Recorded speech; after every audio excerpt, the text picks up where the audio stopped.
Tomorrow night, Boxcino 2015, the junior middleweights live here at Mohegan Sun and on ESPN Banner Promotions. Here with the man who will be announcing the winners, the names, Mr. Ray Flores. Ray, last year we went through this tournament with the lightweights and the middleweights. Now it's the junior middleweights, next week the heavyweights.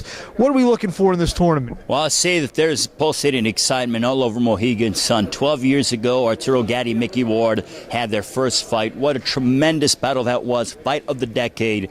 We're going to find out tomorrow night what the junior middleweights have to offer in Boxcino. What I do know is last year's tournaments in the middleweight and the lightweight division provided fireworks. Not only that, but the winners of Boxcino from last year, Willie Monroe Jr. at 160, 135 Peter Petrov, went from being relatively unknown quantities to now being top 5 in the world in their respective weight classes. The fighters that will be fighting tomorrow night at 154 are looking to do the same. Plus, if you do win this tournament, you will fight 3 times in 4 months on ESPN nationwide television. It is tremendous exposure. It's a great opportunity and also gives a lot of people an opportunity to find out what these quote-unquote unknown quantities are all about.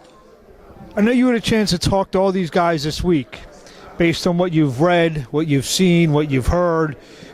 Give me a couple points for the viewers out there to maybe circle, keep an eye on. As like you said, some of these guys are very unknown, relatively unknown. Give me a couple little tidbits that the viewers out there should be looking for. John Thompson is now in Boxcino. Originally, it was supposed to be Cleotis Pendarvis. He could not make the weight, where John Thompson is now the alternate. He will be scoring off with Ricardo Pinel.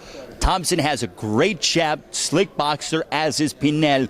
We're going to find out who's able to execute their game plan to a T. Then we have in the second quarterfinal matchup, he's undefeated, but from the Ukraine, hasn't fought here stateside much. Stanislav Skorhod, 8-0, 6 knockouts. He's aggressive, but how will he fare against Michael Moore from Cleveland, who's 13-0 with 6 knockouts? Moore has grown up through the amateurs and has a good boxing background. Then we have a fight that is a 5-star fight according to BoxRec, and we have that matchup being Alex Perez against Brandon Adams. You know about Adams because he was the runner-up in the middleweight tournament last year where he lost to Willie Monroe Jr.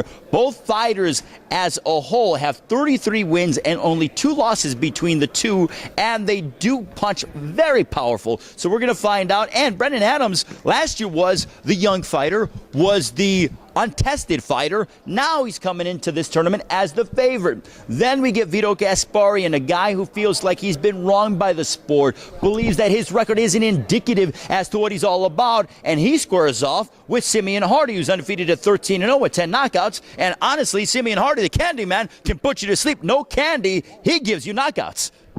You're a little excited about this, aren't you? I am. This is a tremendous tournament. What I saw last year, and what I love about Boxcino in the quarterfinals, you got to start quickly. You have to develop a rapid pace. 6 rounds. If you do not, if there is a draw at the end of 6, we see a 7th and deciding draw breaker round. Last year, Yakubu Abidou, Chris Rudd, first fight, 7th and deciding draw breaker round. Your career could hang in the balance, or at least as of right now, in that 7th and deciding draw breaker round. The key is start early, start strong, and then we see what happens from there. I believe, Ray, as excited as you are, I don't think your excitement is going to match up to the fire in the ring. I mean, like you said, I'm fired up just by listening to you. I tell you what, Mark, this is what I saw last year, and this year, the names on this, they are names that you may not be familiar with or that you've seen a little bit, but now you really get an opportunity to understand not only the fighters that they are, but what they're all about personally, what drives them. So much is on the line for all 8 fighters, and tomorrow night it culminates in the quarterfinals of the Boxcino